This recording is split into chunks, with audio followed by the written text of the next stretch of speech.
में करोड़ों करोड़ परिजनों तक जाएगा। आदरणीय श्री अमित शाह जी का हम अपनी तालियों के माध्यम से अभिनंदन करते हैं संबोधन हेतु।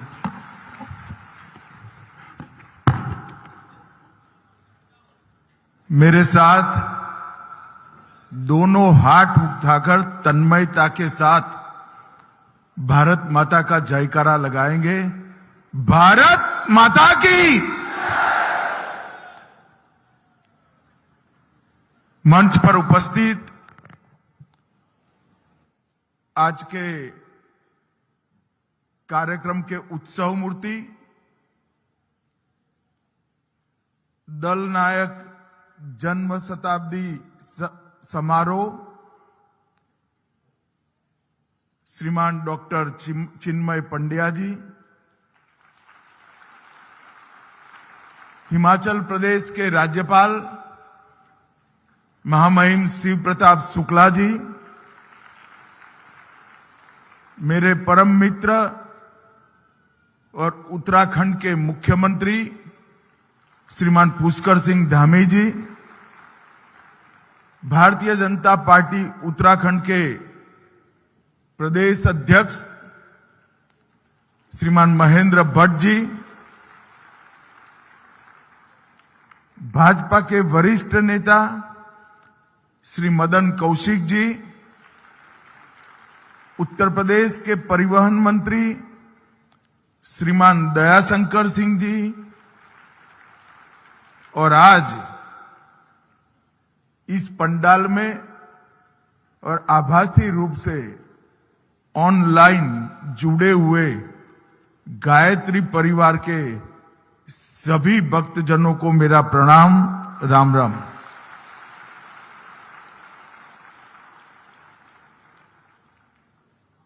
आज मैं देवभूमि उत्तराखंड में आया हूं।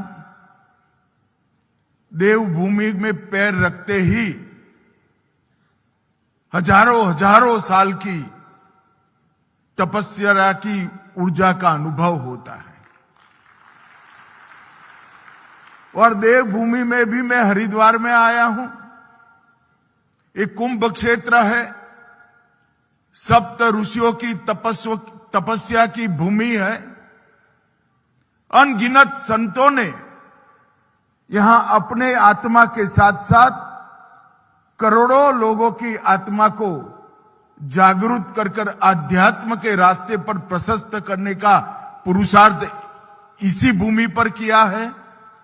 और यही भूमि पर पंडित राम शर्मा और वंदनीय माता जी ने गायत्री ऊर्जा को जागरूक करने का काम किया है। आज अखंड ज्योति सम्मेलन में आकर मैं सच अर्थ में अखंड ऊर्जा और चेतना की अनुभूति कर रहा हूं। ये मेरा मन ही जानता है यहां से कितनी चेतना लेकर मैं वापस जाऊंगा। आस्था, अध्यात्म और संस्कृति, ये तीनों का ये संगम स्थल है। और पूजनीय पंडित जी ने, श्री राम शर्मा जी ने आस्था, अध्यात्म और संस्कृति, ये तीनों को पुनर्जीवित करने के लिए व्यक्ति निर्माण का रास्ता चुना। हर व्यक्ति के अंदर बसे हुए परमात्मा रूपी आत्मा को जागरूक और ऊर्जावान करने का काम किया। और आज मैं तो चिन्मय जी को अभिनंदन देना चाहता हूं, बहुत बहुत अभिनंदन देना चाहता हूं। चारों सम्मेलनों का थीम उनका बड़ा प्रशंसनीय है, परंतु आज उन्होंने राष्ट्र निर्माण का संकल्प का जो काम लिया है वो सच अर्थ में बहुत प्रशंसनीय है। मित्रों, जो लोग सनातन धर्म को जानते हैं, भारतीय संस्कृति को जानते हैं, भारत के इतिहास को जानते हैं, वो सभी को सिर्फ मान्यता नहीं, दृढ़ विश्वास है कि विश्व भर की समस्याओं का समाधान अगर कहीं एक जगह है तो भारतीय परंपरा में विश्व भर की समस्याओं का समाधान। तो आध्यात्मिक रूप से भारत का पुनर्निर्माण वो सिर्फ भारत के लिए नहीं, समग्र विश्व के लिए कल्याणकारी होने वाला है। और कई सारे अर्थद्रष्टाओं ने, स्वामी विवेकानंद जी हो, महर्षि अरविंद हो या पूजनीय पंडित राम शर्मा जी हो, ये सब ने अपनी ओजस्वी वाणी में विश्वास व्यक्त किया है कि जब भारत अपने पूर्ण तेज के साथ जागरूक होगा, समग्र विश्व को, समग्र ब्रह्मांड को तेजोमय बनाएगा। और मुझे विश्वास है ऐसी मनुष्यों की, ऐसे अर्थद्रष्टाओं की वाणी कभी विफल नहीं जाती है। उनके मुख से जो सत्य वचन निकले हैं, इसको हम सब ने ब्रह्मा के वचन मानकर ही आगे बढ़ना पड़ेगा और विश्वास के साथ आगे बढ़ना। और पंडित राम शर्मा ने भक्ति को मंदिर के गर्भगृह से निकालकर लोगों के मुंह तक, जिह्वा तक, आत्मा तक पहुंचाने का काम किया गायत्री मंत्र के माध्यम से। ये आज जो विशाल समागम दिख पड़ा है, सातों नगरों में भी आभासी स्वरूप से इसको गायत्री परिवार के सभी लोग देख रहे हैं और देश और विश्व भर में देख रहे हैं। इतना बड़ा भक्तों का समूह एक जीवन में सृजित करना, इससे बड़ा कोई काम नहीं हो।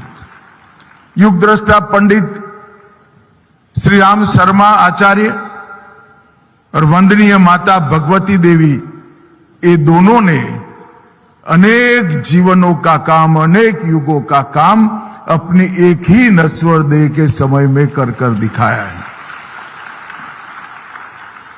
एक ऐसा वटवृक्ष बनाया जो वटवृक्ष की छांव में 100 से अधिक देशों में 15 करोड़ से ज्यादा अनुयायी आज अध्यात्म के मार्ग पर अपने आत्मा के कल्याण का मार्ग प्रशस्त कर रहे हैं। और आज ये अखंड ज्योति की सती मनाई जा रही है। आप कल्पना करिए, 1925-26 से लेकर 2026 तक एक ही मार्ग पर, एक ही ध्येय के साथ, एक ही लक्ष्य के साथ, न केवल एक व्यक्ति, न केवल एक विचार, करोड़ों लोगों को साथ में लेकर आगे बढ़ना। कितनी ऊर्जा होगी पंडित जी के जीवन में, उनके विचार में, उनके कर्मों में, कि उनके जाने के इतने वर्षों बाद भी अखंड ज्योति न केवल जलती रही, करोड़ों लोगों के दिल में आत्मा के दीपक के रूप में वो अखंड ज्योति ने स्थान दे दिया। ये 1925-26 का साल, इस 7वें राष्ट्रीय पुनः जागरण का साल रहा। उसी वर्ष राष्ट्रीय स्वयंसेवक की संघ की स्थापना हुई और संघ भी आज जन्मशती मना रहा है। उसी वक्त भाई जी ने गीता प्रेस गोरखपुर की स्थापना की, वो भी आज जन्मशती मना रहा है। और अखंड ज्योति जो प्रज्वलित हुई, और वंदनीय माता जी का भी जन्मशती का वर्ष है। एक प्रकार से ये सभी काम एक ही वर्ष में शुरू होने का मतलब है कि वो वर्ष को ईश्वर ने ही भारत के पुनः जागरण के लिए निर्मित किया होगा। मैं आज पंडित राम शर्मा जी ने गायत्री परिवार की परंपरा की जो स्थापना की, महामना मदन मोहन मालवीय का के जिस आंदोलन को आशीर्वाद मिले, वो आंदोलन, वो परंपरा और उसका भाग स्वरूप आप सभी को मन पूर्वक प्रणाम करता हूं। मित्रों, यहां पर एक प्रकार से गायत्री परिवार के शताब्दी वर्ष का कार्यक्रम, अखंड ज्योति के प्रागट्य के 100 साल हुए, वंदनीय माता भगवती देवी शर्मा के धरती पर अवतरण के भी 100 साल हुए और गुरुदेव पंडित राम शर्मा जी की तपस्या के भी 100 साल पूरे हुए। व्यक्ति के लिए 100 साल का जीवन एक प्रकार से पूर्णता माना जाता है, परंतु व्यक्ति निर्माण और पुनर्जागरण के लिए जो संस्थाएं काम करती है, इनके लिए 100 साल शैशव काल होता है, नई ऊर्जा के साथ आगे बढ़ने का काल। आज करोड़ों लोगों को गायत्री मंत्र के साथ, गायत्री उपासना के साथ, गायत्री साधना के साथ पंडित राम शर्मा ने जोड़ा। वो करोड़ों लोगों की जिम्मेदारी है कि चिन्मय भाई के नेतृत्व में 100 साल में नई ऊर्जा और जोश के साथ हम आगे बढ़े और इस तरह से आगे बढ़े, इस उत्साह से आगे बढ़े कि यही तपोभूमि पर, यही सप्त ऋषियों की भूमि पर, यही कुंभ भूमि पर गायत्री परिवार के 200 साल भी इससे भी ज्यादा उत्साह के साथ।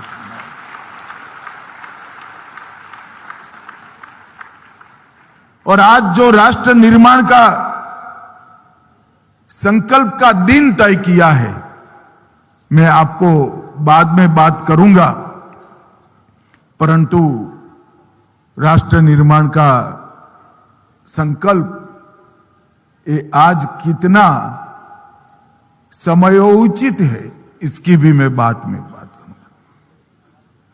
परंतु मैं पंडित राम शर्मा के जीवन पर बात करना चाहता हूं। देश भर के इतिहास का, देश के महापुरुषों का और आध्यात्मिक जीवन को ऊर्जा लेने वाले अनेक संतों के जीवन का मेरा गहरा अध्ययन है। और मैं आज गायत्री परिवार के कार्यक्रम में आया हूं इसलिए नहीं कह रहा हूं, गायत्री परिवार की अखंड ज्योति की शताब्दी है इसलिए नहीं कह रहा हूं। मेरे मन की मान्यता है, भारतवर्ष पंडित राम शर्मा के उपकारों से कभी मुक्त नहीं हो पाएगा। एक जीवन में करोड़ों लोगों को व्यक्ति निर्माण के आंदोलन के साथ जोड़ना, भक्ति के साथ जोड़ना, आध्यात्म के रास्ते पर प्रशस्त करना और गायत्री मंत्र का एक प्रकार से पुनर्जीवन करने का काम। सनातन धर्म में कई कुरीतियां आ गई। बहनें गायत्री मंत्र नहीं बोल सकती। क्यों नहीं बोल सकती? किसी के पास जवाब नहीं था। और एक कुरीति को तोड़ने का काम पंडित राम शर्मा ने, हर जाति, हर समाज और लिंग भेद के बगैर गायत्री मंत्र के माध्यम से हर आत्मा को कल्याण का मार्ग प्रशस्त करने का रास्ता पंडित गायत्री शर्मा ने बताया। और पंडित राम शर्मा जी ने मदन मोहन मालवीय ने जो उनको सीख दी थी कि गायत्री मंत्र के ज्ञान को जन जन तक पहुंचाओ, उसको अपना जीवन मंत्र कर दिया। वसंत पंचमी के दिन ही अखंड ज्योति का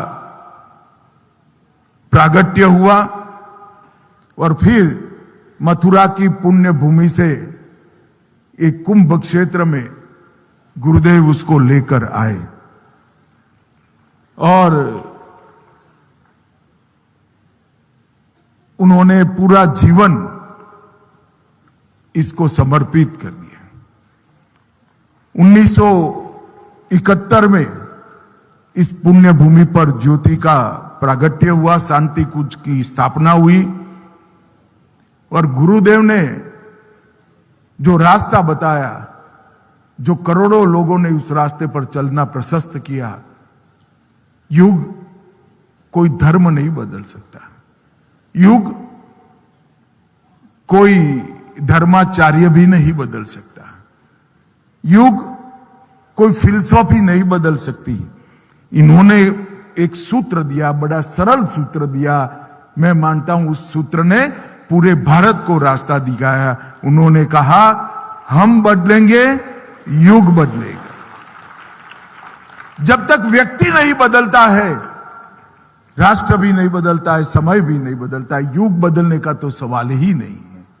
हर व्यक्ति को अच्छा व्यक्ति बनना, हर व्यक्ति को आध्यात्म के रास्ते पर जाना, अगर हर व्यक्ति आध्यात्म के रास्ते पर चल पड़ता है तो युग का परिवर्तन अपने आप हो जाता है। और देखिए साहब, देखते देखते देखते इतने सालों के कम समय में 15 करोड़ परिवार इस आंदोलन के साथ जुड़ गए। उन्होंने धर्म को कर्मकांड के आवरण से निकालकर वैज्ञानिक अध्यात्म के साथ जोड़ने का काम गुरुदेव ने किया। हम बदलेंगे, युग बदलेगा। और गायत्री मंत्र, ये दोनों के बीच में गहरा रिश्ता है। गायत्री मंत्र संस्कृत में रचा गया एक मंत्र मात्र नहीं है। हमारे यहां सनातन धर्म में कल्पना है कि देव और दानव दोनों हमारे शरीर के अंदर बसते हैं। गायत्री मंत्र के 24 अक्षर जो है, वो 24 सद ग्रंथियों को झंकृत करते हैं। जब आप आपकी नाभि से गायत्री मंत्र का उच्चारण करते हो, वो 24 अक्षर तप, दान, वीरता, धैर्य, तेज, तपस, इस सारे गुणों को पोषित करने वाली ग्रंथि को झंकृत करते हैं। और पद्मासन के अंदर नाभि से बोला गया गायत्री मंत्र हमारे अंदर की सद ग्रंथियों को झंकृत कर कर एक्टिवेट करता है। और उसके साथ ही इसकी विरोधाभासी जो ग्रंथि है, जिसको हमारे शास्त्रों ने असुर का कहा, तप के सामने उपभोग है, वीरता के सामने कायरता है, दान के सामने लोभ है, वो 24 ग्रंथियों का समन भी करता है और सद ग्रंथियों को उत्तेजित करता है। अगर हर व्यक्ति के अंदर ये 24 गुण गायत्री मंत्र के उच्चारण से बढ़ते हैं और साधक जब आगे बढ़ता है तो अपने आप सारे आवरण हटते जाते हैं। तो हम बदलेंगे का जो नारा है, इसको उन्होंने गायत्री मंत्र के साथ जोड़ा। हम कैसे बदलेंगे? हमारी वृत्तियों को बदलेंगे, हमारे गुणों को बदलेंगे, सद्गुणों का विकास करेंगे और खराब गुणों का धीरे धीरे धीरे ह्रास कर कर हम आध्यात्म को जागरूक कर कर आगे के रास्ते पे निकलेंगे। ये वैज्ञानिक आधार देने का काम पंडित राम शर्मा जी ने किया। गायत्री मंत्र की रचना समग्र पृथ्वी पर बसते मानवों के कल्याण के लिए की गई, मगर धीरे धीरे वो कर्मकांड बनकर रह गया था। पंडित राम शर्मा ने गायत्री मंत्र को वैज्ञानिक आधार देकर नई ऊर्जा देने का काम किया। जो युवा मेरा भाषण सुन रहे हैं, उनको मैं कहना चाहता हूं, मुझे भी मेरे गुरुजी ने जब गायत्री मंत्र का अर्थ समझाया और उसका उच्चारण करने की पद्धति समझाई, उसके बाद में मेरी सोच, मेरे व्यक्तित्व, मेरी बुद्धि और मेरे आत्मा की गति में बहुत बड़ा परिवर्तन आया। आप एक बार मन से प्रयोग कर कर देखिए, पंडित शर्मा के आशीर्वाद प्राप्त कर कर स्वार्थ छूटता जाएगा, परमार्थ बढ़ता जाएगा, कायरता निकलती जाएगी, हिंसा बगैर की वीरता अपना स्थान ले लेगी और बुद्धि सदमार्ग पर प्रवृत्त हो जाएगी। और ये अखंड ज्योति बिना किसी विज्ञापन के, बिना किसी बाहरी सहायता से 100 से अधिक भाषाओं में करोड़ों लोगों के पास पहुंचती है। ये पंडित राम शर्मा और वंदनीय माता जी की एक प्रकार से तपस्या का परिणाम है। बचपन से देशभक्त रहे, आजादी के लिए संघर्ष किया, नमक सत्याग्रह में अंग्रेजों की लाठियां भी खाई और आजादी के बाद समाज में पनपी हुई कुरीतियों के खिलाफ पंडित राम शर्मा ने आंदोलन छेड़ा, जात पात की बेड़ियों को तोड़ी, समाज को बराबरी का रास्ता दिखाया और महिलाओं को गायत्री मंत्र की उपासना करने का अधिकार दिया। आज यहां पहला दिन था, उस वक्त चिन्मय जी ने आदिवासी भाइयों को यहां बुलाया था। इससे बड़ा काम चिन्मय जी कोई नहीं। आपने बहुत अच्छा किया और एक प्रकार से पंडित राम शर्मा के रास्तों को आप आगे ले जाने का काम। कई सारी कुरीतियां उन्होंने दहेज हटाएंगे ऐसा नहीं कहा, मेरी बात ध्यान से सुनिएगा, दहेज नहीं लेंगे नहीं कहा, उन्होंने नेगेटिविटी नहीं करी, दहेज मुक्त विवाह को हम अपनाएंगे ऐसा कहा। रचनात्मक दृष्टि से दूषणों को बाहर किया, व्यसन से मुक्ति प्राप्त करने का अभियान चलाया, गंगा सफाई का अभियान चलाया और वृक्षारोपण भी। आज चिन्मय भाई ने मुझे गाड़ी में बताया कि हर जिले में 1 लाख वृक्ष बोने का जो अभियान लिया है, वो पर्यावरण की इससे बड़ी कोई सेवा नहीं। और ये जो उन्होंने सूत्र दिया, अपने आप को सुधारना संसार की सबसे बड़ी सेवा है, वो सूत्र कई सारे लोगों के जीवन में प्रकाश को भरा है। देश पर जब संकट आता है, चाहे गायत्री परिवार का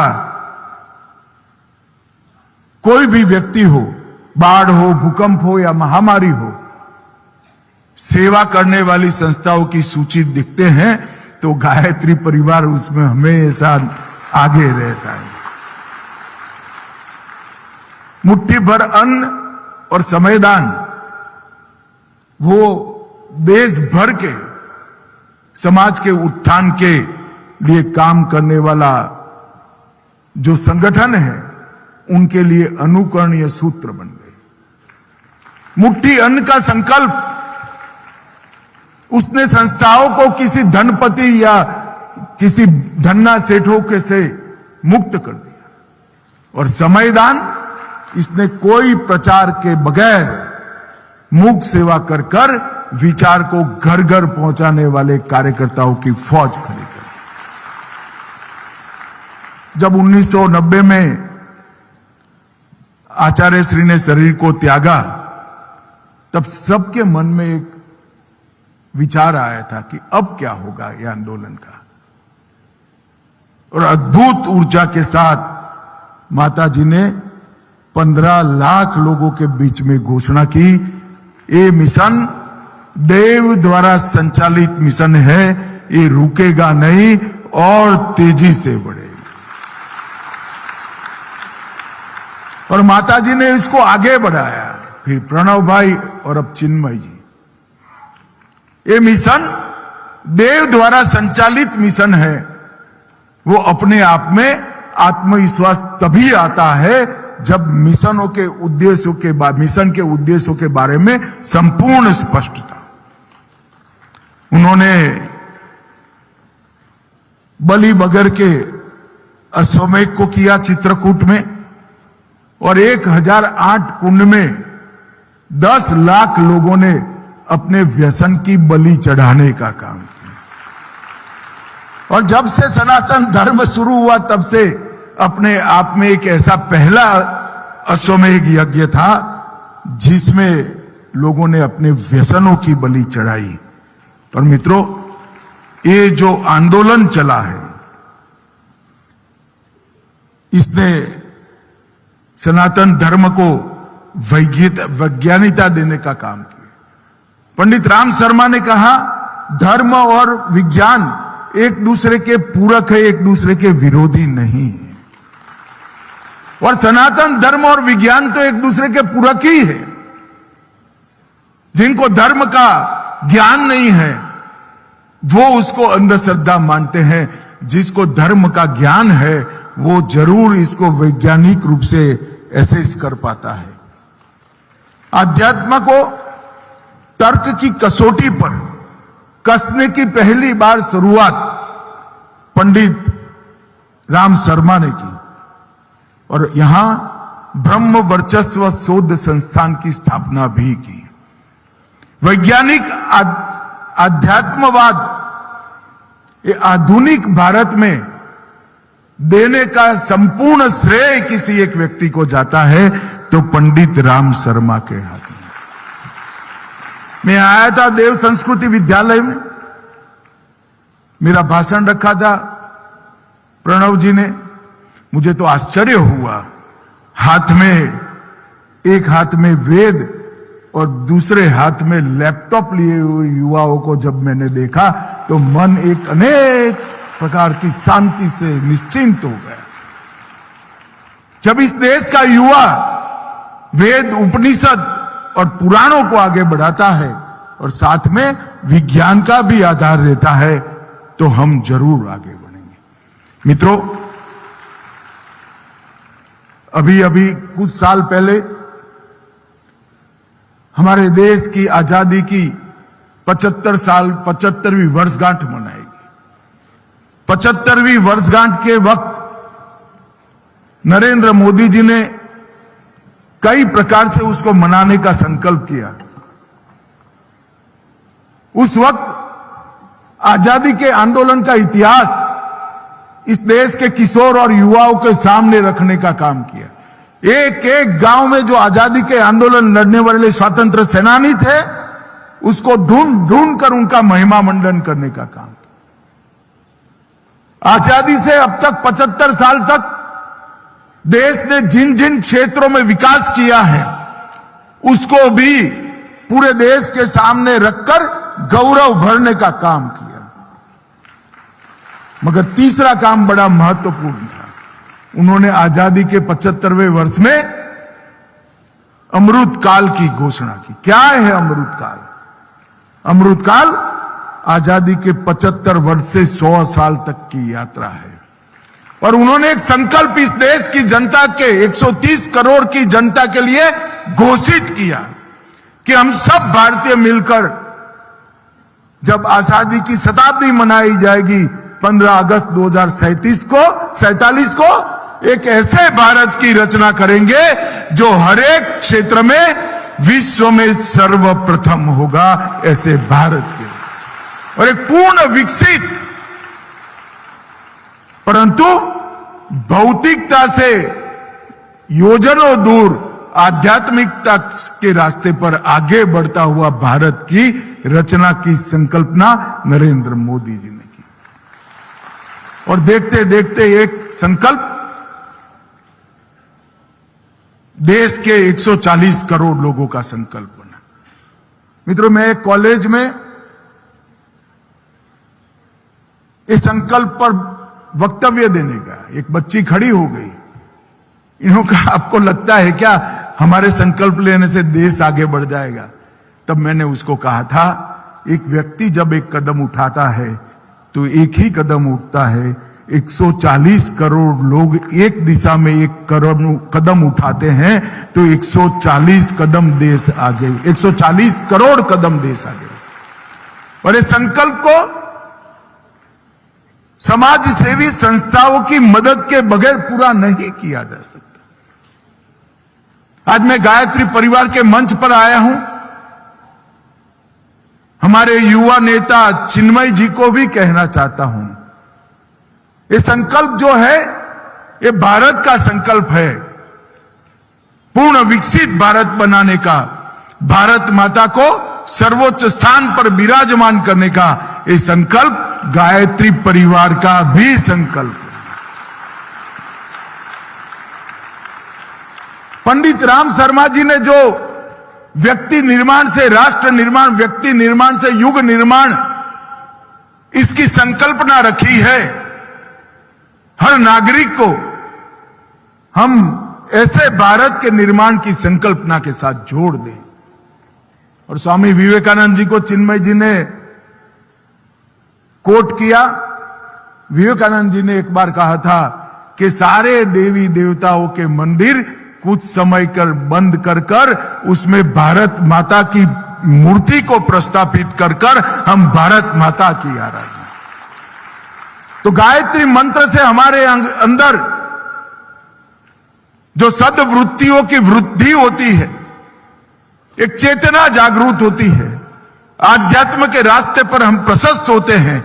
इस सभी ऊर्जा चेतना का उपयोग हम ऐसे भारत की रचना करने के लिए बनाए जो भारत न केवल अपना समग्र ब्रह्मांड के कल्याण की कल्पना के साथ पूरे विश्व की कल्पना के लिए, कल्याण के लिए आगे बढ़े। मित्रों, आज मैं आप सभी को बताना चाहता हूं, इस 10 वर्ष के अंदर देश में काफी परिवर्तन हो गए। वर्षों से जिसकी राह देखते थे, 550 साल से रामलल्ला अपमानित अवस्था में बैठे थे, वहां आज अयोध्या में भव्य मंदिर का निर्माण हो गया। औरंगजेब ने तोड़ा हुआ काशी विश्वनाथ कॉरिडोर आज फिर से बन चुका है। 16 बार टूटने के बाद आज सोमनाथ का मंदिर दैदीप्यमान होकर सनातन की भगवी ध्वजा को शिखर तक पहुंचा। धारा 370 हट चुकी है। देश कॉमन सिविल कोड के रास्ते पर आगे बढ़ चुका है। और आज एक जमाने में हिंदुत्व की बात करने में भी लोग झिझकते थे, आज गर्व से हमारी संस्कृति और हमारे धर्म की बात करते हैं। मैं तो आज आया हूं गायत्री परिवार के मंच पर। ऐसे राष्ट्र के निर्माण में गायत्री परिवार भी लगे।